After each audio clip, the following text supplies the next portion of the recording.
قال تعالى: ومن الناس من يعجبك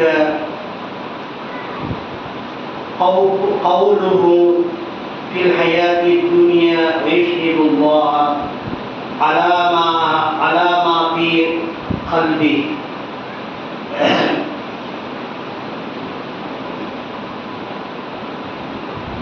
கண்ணியம் நிறைந்த அல்லாஹ்வின் நல்லடியார்களே, அன்பார்ந்த பெரியோர்களே, சகோதர சகோதரிகளே, தாய்மார்களே,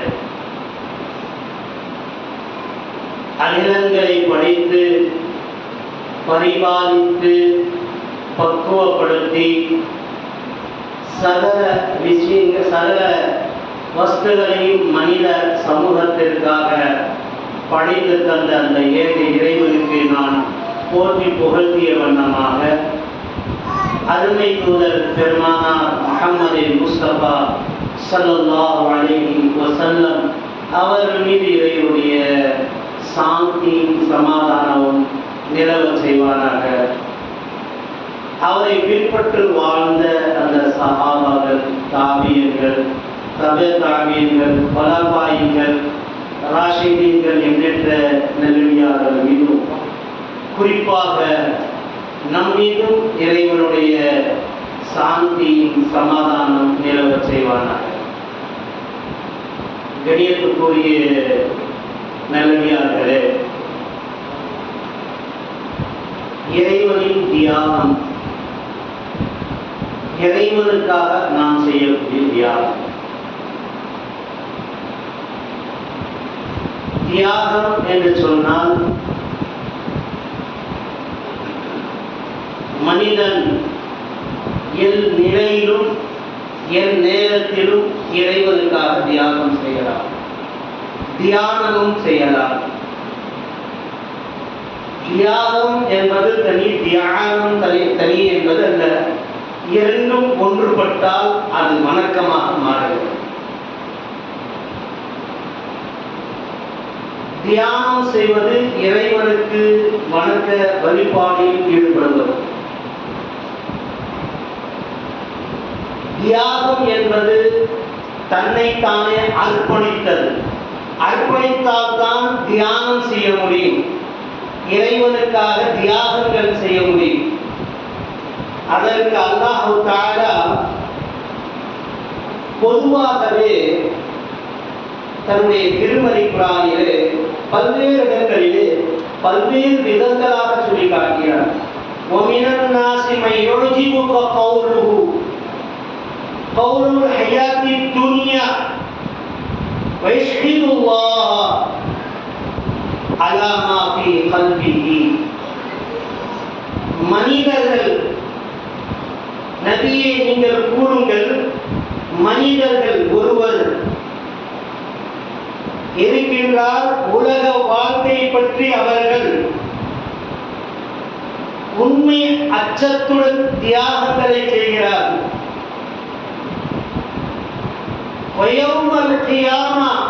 கியாமத் நாள் மீதும் கூட சிலர்கள் தியாகம் செய்கிறார்கள். அவரை சாட்சி உடையவர்களாக இருக்கிறார்கள். அல்லாஹ் என்பவன் ஒருவன் தான். அல்லாஹ் தான் எங்களை படித்து பரிபாலித்து பக்குவப்படுத்தி சக்கர விதமான வசதிகளையும் நமக்கு செய்து தந்திருக்கிறார். அப்பேற்பட்ட உள்ளம் காணுகிறது. உதாரணத்திற்காக நம்ம பெற்றெடுத்தவங்க யாருன்னு சொன்னா, ஒரு புள்ள சொல்லும் எங்க அம்மா தான் அப்படின்னா. யார் மேல நீ அதிகமா பாசமா இருக்கிறேன்னு கேட்டாக்கா, ஒரு சில புள்ளத்துல எங்க அப்பா மேல.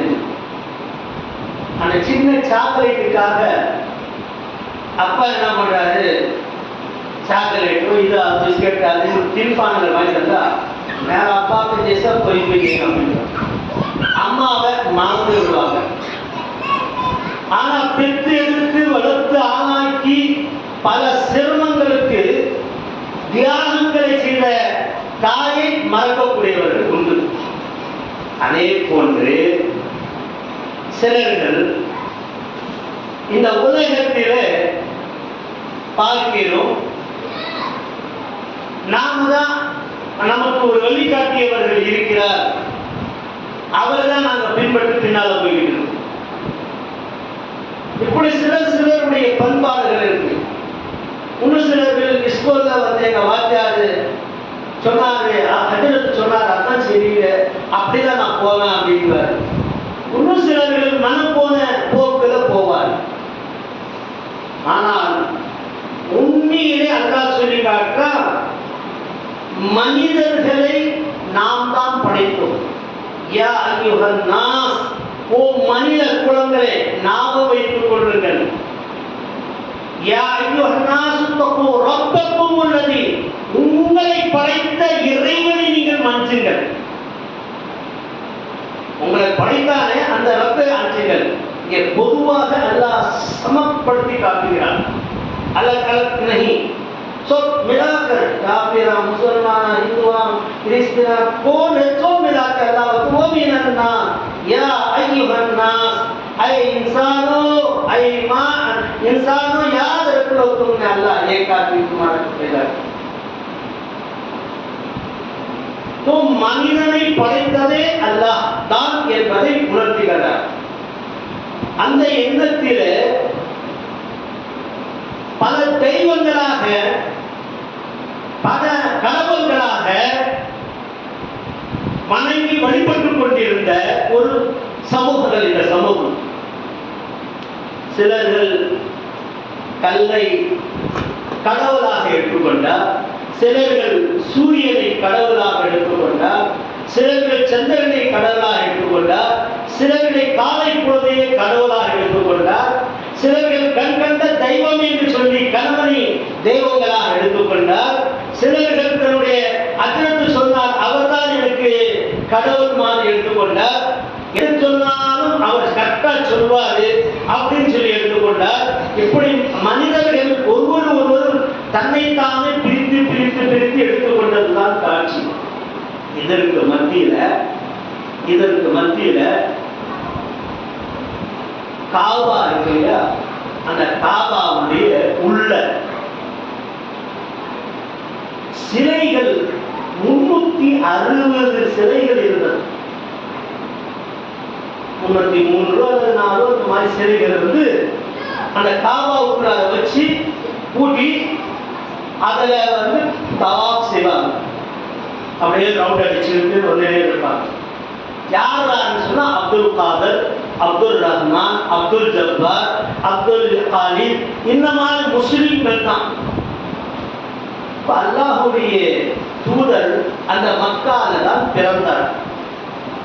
மக்கால பிறந்து தன் அறிவை சிந்தித்து பார்க்கிறார். இந்த காபா என்பது ஒரு வீடுன்னு அல்லாஹ் சொன்னான்.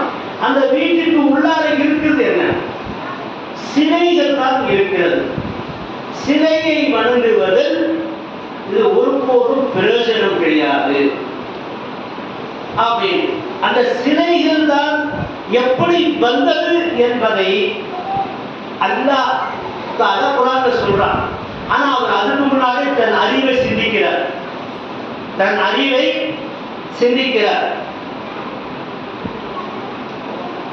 அறிவை அவர்கள் சிந்திக்கிறார்கள், பார்க்கிறார்கள்.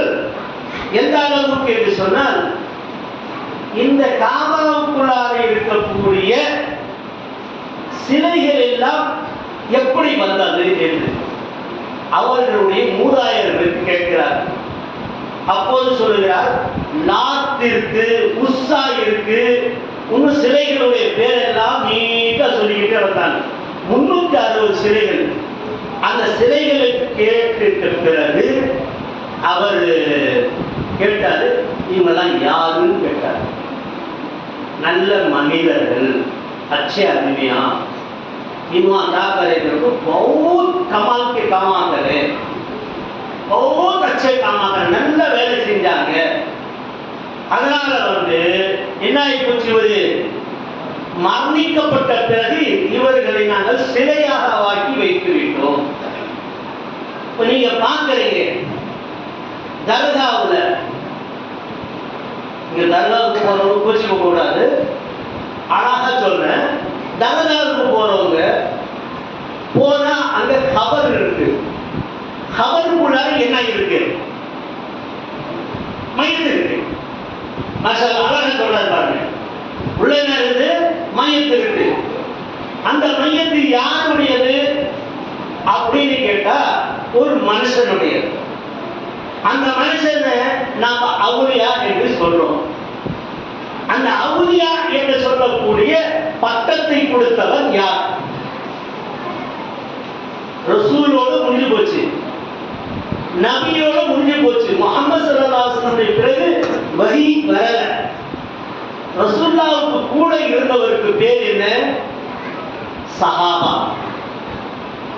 அதுக்கு பின்னாடி வந்தவர் சஹாபாவுக்கு பின்னாடி தாபி, தபே தாபி, அதுக்கு பின்னாடி குலஃபாயிகள், ராஷிதீன்கள், அப்படிதான் வந்தாங்க.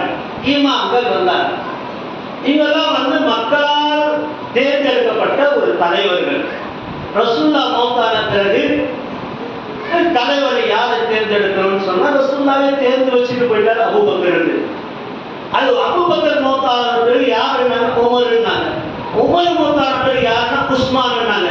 அப்படியே வரிசையா ஒன்னா வந்து தலைவர்கள் நாடுகளாக, ஊர்களாக, கிளைகளாக பிரித்து அப்படியே ஆட்சி நடந்து கொண்டிருந்தது. அப்படி நடந்து கொண்டிருக்கக்கூடிய சந்தர்ப்பத்தில் அழகாக பார்க்கணும், நல்ல பணி செய்யறவங்க, நல்ல செய்யறாங்க இல்லையா, அவங்க செய்யக்கூடிய ஆனந்த வந்து ரொம்ப உள்ள அந்த அவசியம் துவாவை வந்து அல்லாஹ் கபூலாக்கும். ஏன்னா நபியாருடைய துவாவை அல்லாஹ் கபூலாக்குறதுக்காக அந்த சாடாக சொல்லிடலாம். இப்ப என்ன சொல்றான்? இன்ன அவுலியாஹு லா குன் அலைஹி வலா யாஹுன். யார் அவுலியா? அவர் பயப்படுவார்கள், துக்கப்பட மாட்டார்கள், எந்த ஒரு கஷ்டம் வந்தாலும் நிகழ்ந்திருப்பார்கள். சொல்வது சில அடியார்கள் இருக்கு, ஒரு நசி யஸ்ரி நஃப்ஸஹு திகாமல்லா, தன்னுடைய ஆத்மை அல்லாஹ்வுக்காகவே அர்ப்பணித்து விட்டார்கள். எது வேணாலும் செய்யலாம், நீங்க அடியா வெற்றியா வெட்டு, துண்டு துண்டு, இப்படி இனம் ஷாமி நாம் அங்கே அனுப்புவது அடையவர்கள். அவருடைய காலத்தில் ஒரு அரசன் இருந்தார். அந்த இமாமை பார்த்து சொன்னா பயன் பண்ணாரு, உலகத்தில் படைக்கப்பட்டது எல்லாமே அப்படின்றார். யாரு? இமாம் ஹம்பல் ரஹ்மத்துல்லாஹி அலைஹி சொல்றாரு, எல்லாமே உலகத்தில் படைக்கப்பட்டது, ஒரே ஒன்று படைக்கப்படாதது எதுங்க? நிம்மதி என்று கேட்கிறார். ஒரே ஒன்று படைக்கப்படாதது எது? 1400 நம்முடைய கைவசம் இருக்கக்கூடிய படைக்கப்படாதது ஒன்று இருக்கிறது. அது எது? நம்ம அறிவு கிட்ட அவர் இமாம் பயான்ல கேட்கிறார், இதே மாதிரி கேட்கிறார். எல்லாமே படைக்கப்பட்டது, ஒன்றே ஒன்று படைக்கப்படாதது. அப்ப சிலருடைய கருத்துக்களை வச்சு ஈசா அலைஹி வஸலாத்து வஸலாம், ஈசா அலைஹிஸ்ஸலாம் வந்து அல்லாஹ் வயித்துல அவர்கள் உண்டாக்குனா அப்படின்னு.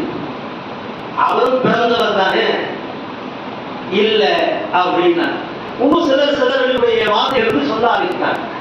ஆனா கடைசியில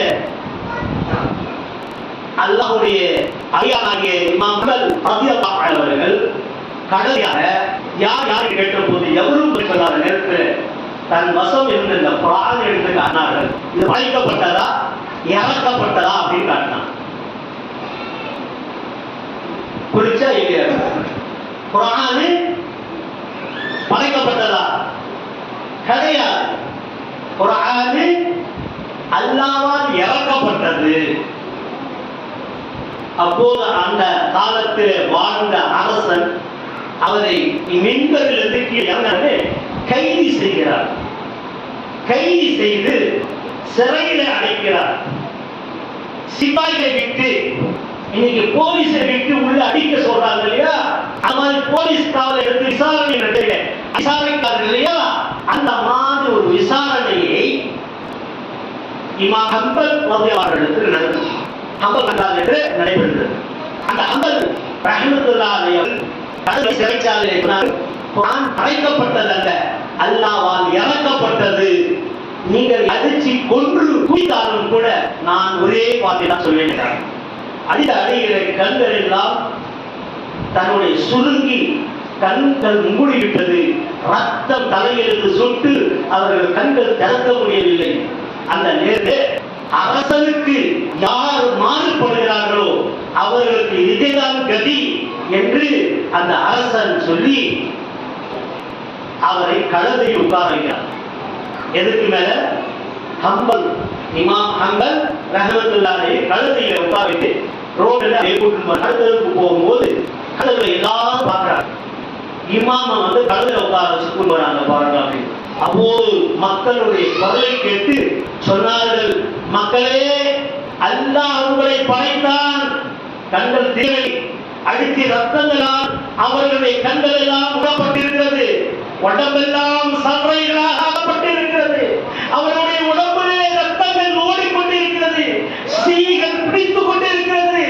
இந்த நிலைமையிலே அல்லாஹ்வுடைய அடியானாகிய இமாம் ஹம்பல் ரஹ்மத்துல்லாஹி அலைஹி அவர்கள் சொல்கிறார்கள், மக்களே, நினைவுபடுத்திக் கொள்ளுங்கள், ஏக இறைவன் அல்லாஹ் ஒருவன் தான். அவரை தவிர வணக்கக்கூடியவர் வேறு யாரும் இல்லை.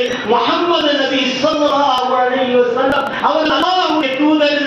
அவரை தவிர வேறு தூதர்கள் கிடையாது. அவர்களுடைய தவிர வேறு தலைவர் கிடையாது. வேறு இமாம்கள் கிடையாது. அவர் தான் இமாம்.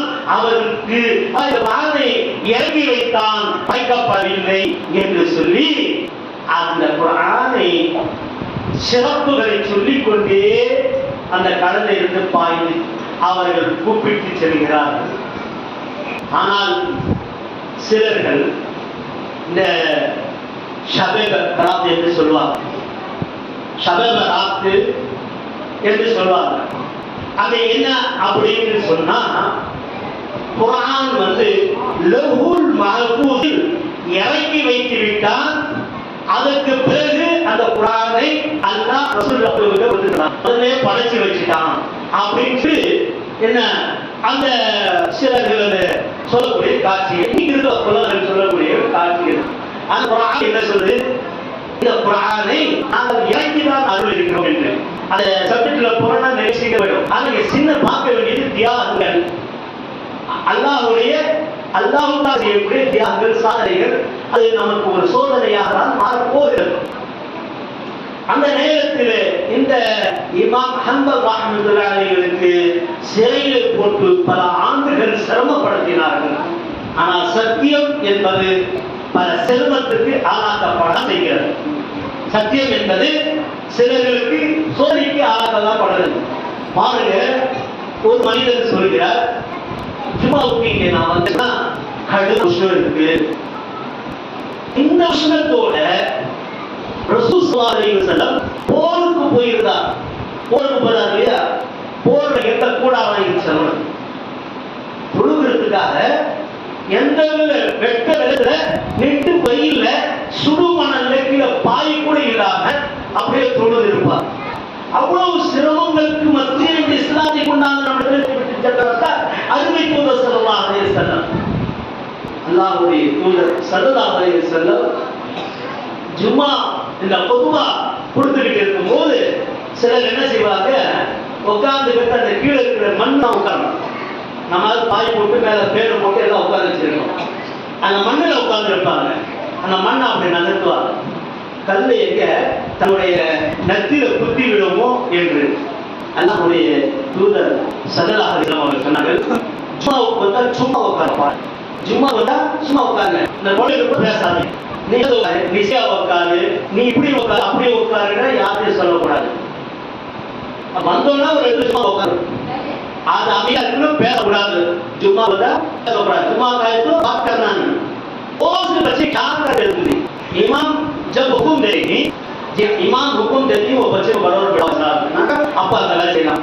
இமாம் சொல்றாரு, அதோட கூச்சு அதிகமாக இருக்கு, நிச்சயப்படுத்துன்னு சொன்னா நிச்சயப்படுத்தலாம். இதுதான் ஜும்மாவுக்கு முதன்மையாக வந்து விட்டவருக்கு அல்லாஹ் ஒரு உலகத்தினுடைய கருத்து பங்கினுடைய நன்மை கிடைக்கிறது. இப்படிப்பட்ட ஒரு தியாகம், தியாகங்கள் என்று சொன்னால் அது சாதனையாக மாறுகிறது. அது சாதனையாக மாறிவிடுகிறது. ஜும்மா நாள்ல ஒரு தியாகங்கள் அற்புதமான தியாகங்கள் அல்லாஹ் நம்மை படைத்து இருக்கிறான் என்பதற்கான சால நம்மை ஒரு தியாகங்கள் நல்ல தலங்களான பி அஹ்சனி தகீம் என்றார். அல்லாஹ் ஒரே மாதிரி முகத்தை பல ஜாடைகளாக நாங்கள் அமைத்திருக்கிறோம். இன்னைக்கு பாத்தீங்களா இல்ல, அன்னை எல்லாரும் ஒரே முகம் தான், எல்லாருக்கும் ஒரே கண்ணு தான், எல்லாரும் ஒரே கை தான். ஆனா மாற்றங்கள் இருக்கிறது. ஒருவருடைய முடியை ஒரு மாற்றங்கள் அல்லாஹ் படைக்கிறார், ஒருவருடைய தாடி ஒரு மாற்றம் படைத்திருக்கிறார், ஒருவருடைய தாடைகள் ஒரு மாற்றங்கள் படைக்கிறார். இதுதான் கதகதனல் இன்சான் ஃபீ அஹ்சனி தகீம் என்று அறிவித்து சொல்லி சூராவுடைய 49வது அத்தியாயத்துடைய வசனத்தில் இருக்கிறார், நீங்கள்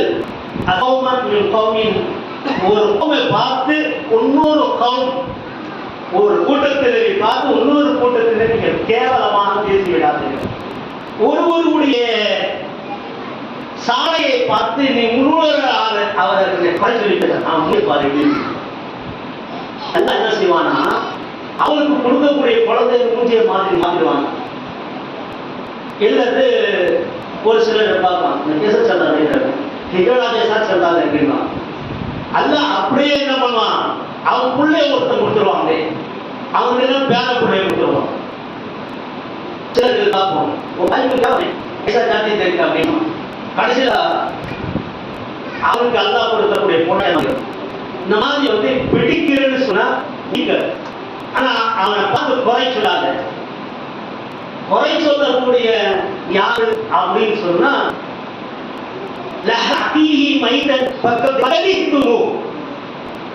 சொல்லக்கூடியவர் தன் சகோதரனுடைய மாமிசத்தை, செத்து போன மாமிசத்தை சாப்பிட்ட போது சொல்ல ஒரு சொல்றாங்க, मैं किसलिए खराब बोलता हूं, पसंद आया नहीं दूर हो गया, पसंद आया नहीं दूर हो गया, बात करनी खत्म. अल्लाह के पास हिदायत के लिए दुआ करें, खत्म. हालांकि उसे देखकर अजीज समझता है, उसे कोई उसके बारे में बुरा बोला है तो अल्लाह रब पाक बोला है तेरा भाई को मर दो, उसका गोश्त छीना को खाए, कब कब पात्र को खा गया है समझ लेते. तो सब्र करके क्या हो जाता होगा, क्या मिलेगा सब्र करें. हालांकि रसूल सल्लल्लाहु अलैहि में बैठे थे, रसूल अवकाश இருந்தார். அப்போ ஒரு மனுஷன் வந்தாரு, பக்கத்துல பார்த்தா உமர் ரலியல்லாஹு அன்ஹு இருக்காங்க. ரசூல் உமர் ரலியல்லாஹு பார்த்து அந்த கல்லுக்கு மேல உட்கார்ந்திருக்காங்க. ஒரு ஆள் வராரு, ஒருத்தன கண்ணாமனா யாரை பாரு, அதுல பாருங்க அருள்படையாக அனுப்பப்பட்ட ரஹ்மத்துல் ஆலமீன் நபி நாயகம் ஸல்லல்லாஹு அலைஹி வஸல்லம் பார்த்து பச்சையா திட்டார். ரசூல் உம்மா உட்கார்ந்தார், திட்டு சொன்னாங்க. गालियां देते पूछते रसूलुल्लाह तो रसूल पास एक जरा पैसा खर्च लिए थे. रसूलुल्लाह கொஞ்சம் கடன் வாங்கியிருந்தார். அந்த பணத்துக்கு டேட் கொடுத்திருந்தார், வரக்கூடிய 1ஆம் தேதி கரண்ட், இவன் 20ஆம் தேதி ஒன்று 2 டேட் கொடுத்தார். பக்கத்துல இருந்தாரு மகாவீர் உமர் பின் கத்தாப் ரலியல்லாஹு அன்ஹு. அவங்க கையில வாள் இருப்பாங்க, அந்த வாள் பிடிக்கிட்டார். உடனே ரசூலுல்லாஹ் என்று சொல்லிட்டு இருந்து போயிட்டே இருக்காரு. என்னடா இது, ரசூலுல்லாஹ் திட்டினா அந்த ஆளு கேட்டுக்கிட்டே போயிட்டாரு. நான் சண்டை போடலாம், அடிக்கலாம், வைக்கலாம், திரும்ப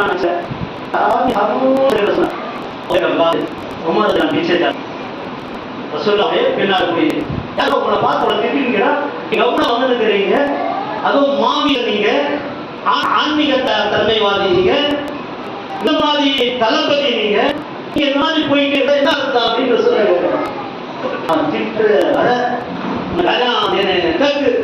मैं खुश था तो मैं इसका बस खड़ा पैसा खर्च देता खर्च दिया करने को गाना देने अब है कैसा बनाती गाना देना எவ்வளவு திடலாம், எவ்வளவு பேசலாம், என்ன செய்யலாம், நான் பணம் வாங்கியிருக்கேன், அதனால அதை மாத்திட்டு இருக்கிறான். அந்த பணம் திருப்பி கொடுக்கறதுக்கு தேதி வச்சு அதுக்கு முன்னாலே கேட்கிறான். அவன் சொல்லும் போது அடிமைதான், நான் உலகத்துக்காக இருக்கலாம், முஸ்லீமுக்கு நல்லா இருக்கலாம், கடனை கடனான் தானே, அலங்காரம் தானே அப்படின்னு சொல்லிட்டு அவன் அடியாத்திட்டு இருக்கான். ரொம்ப அசிங்கமா திட்டான். அதனால அல்லாஹ் வானத்துக்கு மலைப்பாடு கிடையாது. அவன் திட்டினாங்க. அது கடன் கொடுத்துட்டு திட்டினாங்க.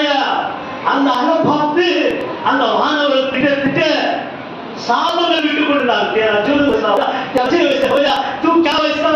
என்ன திருப்பி அந்த மாணவர்கள் திட்டினார்கள்.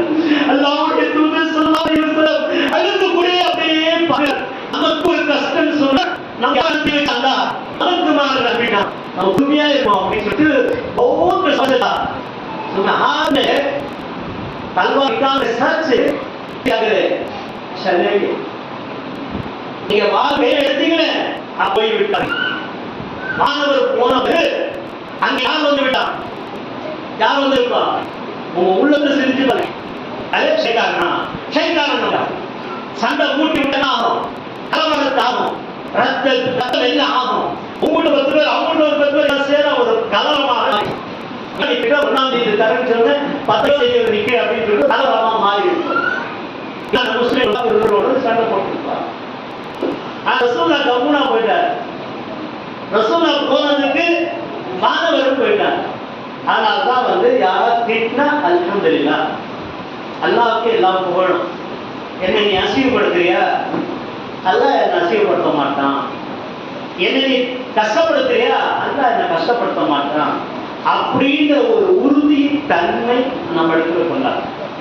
இதுதான் வந்து நம்ம இஸ்லாமில் செய்யக்கூடிய ஒரு தியாகங்கள். அது அல்லாஹ் ரப்பல் ஆலமீன் அந்த தியாகத்தின் காரணமாக உங்களுக்கு வணக்கங்களாகவும் வாழ்வு அதிகாரங்களாக மாறிடும். இது அந்த கடனாளிகளும் அவரும் பேசிக்கிட்டாங்கல்ல, அந்த நேரத்தில் அது இபாதத்தா மாறிடுச்சு. அங்க திருப்பி நீ ஜவாப் சொல்லும் போது என்ன ஆயிடும்? அது வந்து சைத்தான் வந்துட்டானா பாவமா மாறிடும். இபாதத்துக்கும் பாவத்துக்கும் இதான் காரணம். நீங்க தெருல நடந்து வரீங்க, இந்த மசீதுல இருந்து தொழ முடியாது, ரொம்ப சூடு வெஷ்ணும், ரொம்ப தூரத்துல இருந்து நடந்து வரீங்க, வந்து கஷ்டப்பட்டு தொழுவீங்க, வேலை தாங்க முடியல, எனக்கே பாருங்க தலை வந்து வேலை விட்டு கண்ணெல்லாம் முடிக்கிச்சு. அந்த மாதிரி ஒரு கஷ்டத்துல நாம இங்க தொழுதுட்டு இருக்கோம். ஆனா இந்த இடத்துல தொழுவதும் போயிட்டு நல்ல ஒரு ஏசி உள்ள மசீதுல தொழுவதுக்கும் வித்தியாசம் இருக்கு. என்னுடைய வீடு காலி இல்லாமல் இருக்க நீ வந்து கஷ்டப்பட்டு தொழுதாயே, வா உனக்காக மாஸ்டருடைய மைதானத்துடைய கஷ்டத்தை எல்லாம் தூரப்படுத்துறோம். இதுதான் மைண்ட் இங்க விஷயங்கள். என்ன இங்க வெயிலுடைய விஷயம் வந்து நாம 1.5 வருடங்கள் மசீது ஆரம்பித்து 1.5 வருடங்கள் சும்மா ஆரம்பிக்கவில்லை. ஏன்னா கடுமையான வெயில் லோகே கொள்ள முடியாது. அதற்கு பிறகு சில சகோதரர்கள் வந்து சொல்ல காரணத்தினால் அல்லாஹ்வுடைய கிருபை ஜும்மா என்று ஆரம்பிச்சு 1:45 முடிச்சுக்கிட்டு இருந்தோம். இல்ல கம்பெனியிலிருந்து வந்து லேட் ஆகுது, நம்ம கடத்தல வந்து லேட் ஆகுது, எங்களுக்கு 2 மணிக்கு கிட்ட நெருக்கத்துல வச்சா வந்து சேர்ந்துடலாம், இல்லைன்னா ஒரு சொப்பை எடுத்துட்டு சொல்லுவாங்க பின்னால. சிலர் இப்பவும் கூட அந்த 2 மணிக்கு மேல என்ன செய்யறாங்க பின்னாடி சொல்லுறாங்க. மக்களுக்கு வசதிக்காக தான் ஜும்மா. ஏனென்றால் இந்த ஜும்மா வந்து 3 ஜும்மாக்கள் மன்னிக்கணும், 3 ஜும்மாக்கள் யார் விட்டு விட்டார்களோ அவருடைய இதயங்களில் அல்லாஹ் தஆலா முதலிடுகிறான் காபீர் என்று. அவருடைய தன்மை அதிலிருந்து மாறி போகிறது. அல்லாஹ்வுடைய தூதர் ஸல்லல்லாஹு அலைஹி வஸல்லம் சொன்னாங்க, ரொம்ப தூரமா இருக்கு மஸ்ஜிது, அதனால பக்கத்துல மக்கா மஸ்ஜிதுக்கு பக்கத்துல காபத்துல்லா பக்கத்துல இந்த மதீனாவுடைய மஸ்ஜிது பக்கத்துல ஒரு கூடாரங்கள் அமைச்சுக்கிட்டு இருந்தார் ஒரு சாபி. அவர் கூப்பிட்டாரு, பாப்பா என்னப்பா செய்யறேன்னு. கூடாரம் பேர் நான் मस्जिद के बाजू कुछ घर बनना, नमाज पे जाना नजदीक होगा। अल्लाह के रसूल सल्लल्लाहु अलैहि वसल्लम बोले तो दोज़ख के अज़ाब से, आने वाले तकलीफ से, रहने वाले मुसीबतों से, हर परेशानी से तुझे दूर होना चाहते हो तो क्या कर, मांस तेरा घर है, मांस तेरा घर है, तो एक वक्त चल पाता ना, एक ठग एक पाँव छोटा रख चल पा, उसमें तेरा एक गुनाह माफ हो जाएगा, एक नेकी अल्लाह भी देगा அப்படின்னா. ஒரு பாவம் மன்னிக்கப்படும், ஒரு நன்மை எழுதப்படும் அப்படின்னு நான் ரசூல் ஸல்லல்லாஹு அலைஹி வஸல்லம். அல்லாஹ்வுடைய கிருபையால நீங்க பல தூரங்களிலிருந்து பல இடங்களிலிருந்து இங்கே வருகை தருகிறீர்கள். அல்லாஹ் உங்களுக்கு உங்களுடைய பாவங்களை மன்னித்து அருள்வாராக. அல்லாஹ் உங்களுக்கு சீரும் சிறப்பமாக ஆக்கி வைப்பாராக. உங்களுடைய இஸ்ஸத்தை அல்லாஹ் காப்பாற்றி வைப்பானாக. உங்களுடைய கடன் தொல்லைகளை அல்லாஹ் தூரப்படுத்தி வைப்பானாக. உங்களுடைய நோய் நொடிகளை தூரப்படுத்தி வைப்பானாக. உங்களுடைய பின்னாடி வரக்கூடிய சந்ததியினர்கள் மீது இருக்கக்கூடிய முசீபத்துகளையும் பீமாரிகளையும் துயரங்களையும் அல்லாஹ் தூரப்படுத்தி வைப்பாராக. வாழ்வோம் என்று சொன்னால் இறைவனுக்கு அர்ப்பணித்து வாழக்கூடியவர்களாகும். மரணிப்போம் என்று சொன்னால் கலிமாவுடன் ஈமானுடன் மஸ்ஜிதில் அல்லாஹ்வுடைய இறையில்லத்தில் மௌத்தாகக்கூடிய பாக்கியங்கள் அல்லாஹ் எங்களுக்கு தந்தருள்வானாக. அல்லாஹ் ரப்பல் ஆலமீன் இந்த மஸ்ஜிதை மேலும் மேலும் சிறப்புமிக்கதாக ஆக்கி அருள்வானாக என்று பிரார்த்தித்தவனாக இந்த மதமுறை பேசியதை வாக்கு அல்ஹம்துலில்லாஹி ரப்பில் ஆலமீன்.